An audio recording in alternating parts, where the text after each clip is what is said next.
Empruntant à l'anthropologue Mary Douglas sa définition du dégoût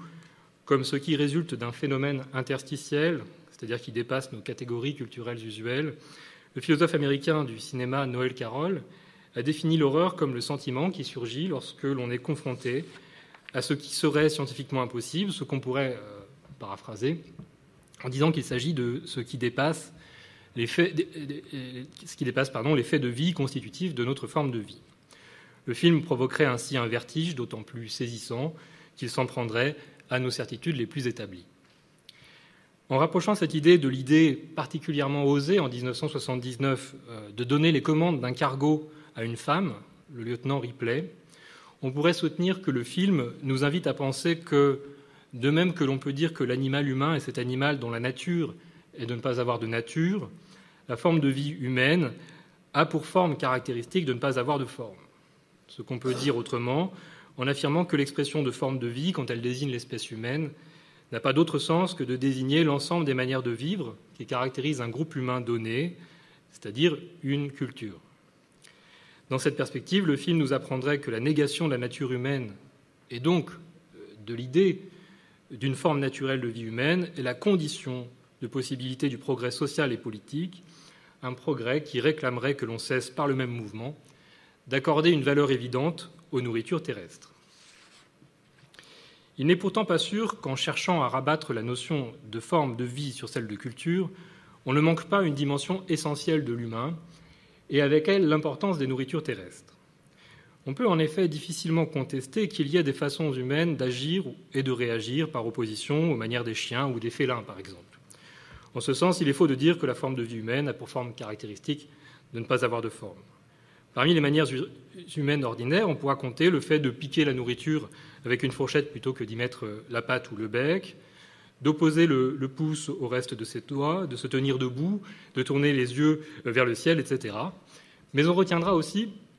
la capacité de distinguer le correct de l'incorrect, ce qu'on appelle parfois la normativité,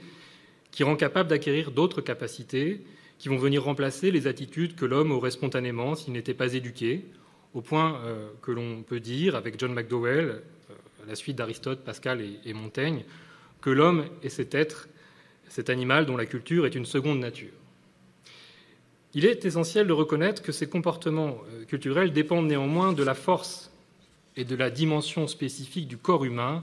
des sens humains et de la voix humaine, qui ne peut pas s'entendre à n'importe quelle distance, etc., pour citer Wittgenstein, Stanley Cavell, c'est-à-dire que ces capacités sont limitées plutôt qu'illimitées, finies plutôt qu'infinies. Comme l'écrit Cavell, l'homme est doué de cette étendue ou échelle de capacité de travail, de plaisir, d'endurance, de séduction, ou de commander, de comprendre, de souhaiter, de vouloir, d'enseigner, de souffrir. L'humain est en ce sens irréductiblement social et culturel,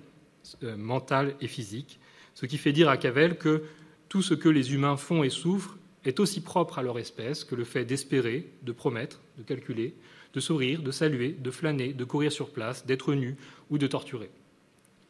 Cette liste entend rappeler des motifs propres à la trame de notre vie, des modifications de notre vie à nous, êtres parlants, qui sont spécifiques et réservés à nous, à la forme de vie humaine, comme courir sur place ou espérer, ainsi que des motifs que nous partageons avec d'autres formes de vie, mais dont les versions humaines sont tout de même spécifiques, comme manger, renifler ou crier de peur. Cependant, si nos capacités sont limitées, finies, en tant qu'elles sont relatives à notre forme de vie, je cite encore Cavell,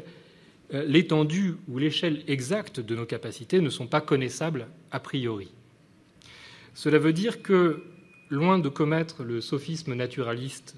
dénoncé par David Hume et qui consiste à passer sans justification de l'être naturel humain au devoir-être culturel, cette conception de l'homme insiste au contraire sur l'idée que nous ne savons pas ce que peut la nature humaine. Mais que nous savons en revanche, au moins depuis Erasme, que l'homme ne peut pas devenir humain sans un effort d'invention, et que les formes que les hommes ont données à leur vie, leur manière habituelle de trouver le bonheur, ont, malgré leur beauté, échoué. En un mot, on pourrait dire que la forme de vie humaine a pour forme caractéristique d'avoir besoin d'une transformation, une transfiguration ou un changement radical, mais je cite Cavell, venant en quelque sorte de l'intérieur plutôt que provoqué par quelque chose. Certains diraient une autre naissance, symbolisant un nouvel ordre de réaction naturelle. La scène au cours de laquelle Kane accouche d'un alien pourrait donc se comprendre en un double sens. L'attitude de l'alien rappellerait d'abord l'attitude masculine par rapport au genre féminin,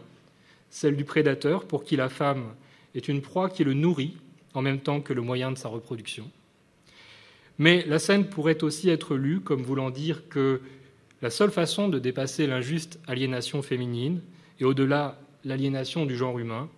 sera justement de refuser de se replier sur des coutumes rendues artificielles par le mouvement même qui entend les fonder sur une nature prétendument immuable ou transcendante,